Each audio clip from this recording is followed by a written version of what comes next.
जय हिंद दोस्तों, मैं आशीष सर आपका स्वागत करता हूं द करियर पॉइंट के यूट्यूब चैनल पे। दोस्तों, जैसा कि आप लोगों के लिए एक खुशखबरी है और मैंने पूरी गहराई से जब इसको जान लिया है तब मैं आपको बताने आया हूं। आरपीएफ कांस्टेबल और आरपीएफ एसआई की वैकेंसी जल्द ही आपको देखने को मिलेगी।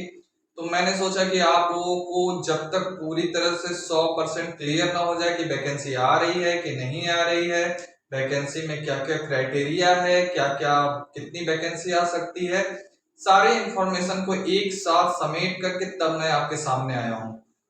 इस वीडियो को देखने के बाद आपको काफी हद तक ये समझ में आ जाएगा कि क्या जरूरतें हैं आरपीएफ को इस बार आपसे।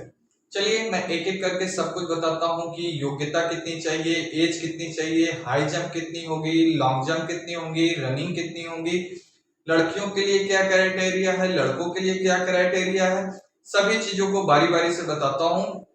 सबसे पहले ये बता देता हूं कि ये वैकेंसी इस बार जो आ रही है, इस वैकेंसी के आने की संभावना है 10 से 12,000 के बीच में।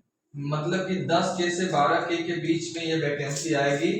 तो 10 से 12,000 ये वैकेंसी आपको देखने के लिए मिल सकती है इस साल। लेकिन फॉर्म अगले साल भरे जाएंगे, 2024 में चले जाएंगे, जनवरी तक ये फॉर्म शुरू होंगे भरने के लिए।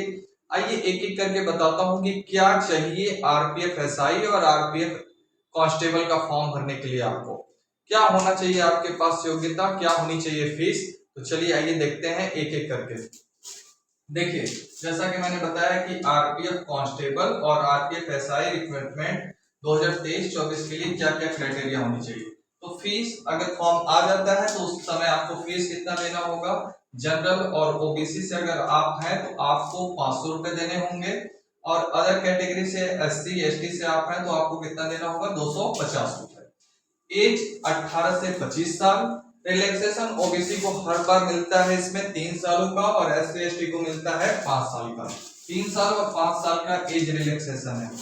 एलिजिबिलिटी की बात की जाए तो हम लोग देखते हैं कि एलिजिबिलिटी में 10th पास बच्चा इस फॉर्म को भर सकता है। सिलेक्शन प्रोसेस की बात की जाए तो ये एग्जाम पहले रिटेन होगा जो कि सीबीटी बेस्ड होगा, उसके बाद पेट होगा यानी फिजिकल होगा, फिर उसके बाद डेबी होगा। इसके बाद अगर हम सिलेबस की बात करते हैं तो सिलेबस में 120 क्वेश्चन है, 120 मार्क के हैं, और ये 90 मिनट का टाइम देता है आरपीएफ आपको। और निगेटिव मार्किंग कितनी होगी, 1/3 की होगी। आइए जानते हैं कि क्या क्या है सिलेबस में। रीजनिंग के होंगे 35 क्वेश्चन। रीजनिंग के कितने होंगे, 35 क्वेश्चन। और मैथ के कितने होंगे, 35 क्वेश्चन। और जीके जीएस कितना होगा, 50। टोटल क्वेश्चन नंबर होंगे 120, और टोटल मार्क कितना होगा, 120। समय कितना दिया जाएगा, 90 मिनट का। और निगेटिव मार्किंग कितने की होगी, 1/3 की। मेरिट हाई जाएगा, पहले ही बता दे रहा हूं। अगली बार का मेरिट आप देखेंगे, इसके बाद वाले वीडियो में मैं मेरिट पे वीडियो बनाऊंगा।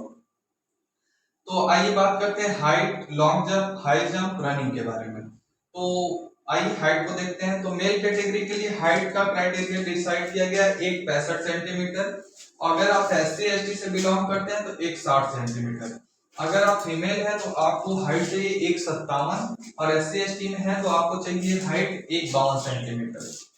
लॉन्ग जंप की बात करें तो मेल को 14 फीट लॉन्ग जंप, और फीमेल की बात करें तो 9 फीट। आइए हाई जंप के बारे में समझते हैं। तो मेल कैटेगरी के लिए 3 फीट 9 इंच हाई जंप है। मेल मतलब लड़के हाई जंप में 3 फीट 9 इंच कूदेंगे, और लड़कियों के लिए 3 फीट निर्धारित किया गया है। रनिंग की बात करें तो 1600 मीटर 5 मिनट 45 सेकंड दिया जाता है। इसका दौड़ काफी हार्ड होता है। और फीमेल की बात करें तो 800 मीटर 3 मिनट 45 सेकंड का समय आपको दिया जाता है आरपीएफ की वैकेंसी में। तो मैंने आपको एज के बारे में, एलिजिबिलिटी के बारे में, long jump, high jump, syllabus, कितने क्वेश्चन आते हैं, किस किस सब्जेक्ट से क्वेश्चन आते हैं, सब कुछ बता दिया है। आगे आपको और भी कुछ जानने की जरूरत समझ में आएगी। इससे थोड़ा सा ही डिफरेंट होता है। ग्रेजुएशन योग्यता होती है एसआई का फॉर्म भरने के लिए, और फिजिकल थोड़ा सा आसान होता है। तो बाकी सारी चीजें सेम है। 35 मैथ, 35 रीजनिंग, 50 जीएस वहां पे भी होता है। थोड़ा सा पेपर टफ होता है, बाकी चीजें सामान्य होती हैं एक दूसरे के। और भी कुछ अगर आपको आरपीएफ से रिलेटेड जानना हो तो आप मुझे कमेंट कर सकते हैं। अगर इन्फॉर्मेशन अच्छी लगी हो तो लाइक करें, सब्सक्राइब करें और शेयर करें।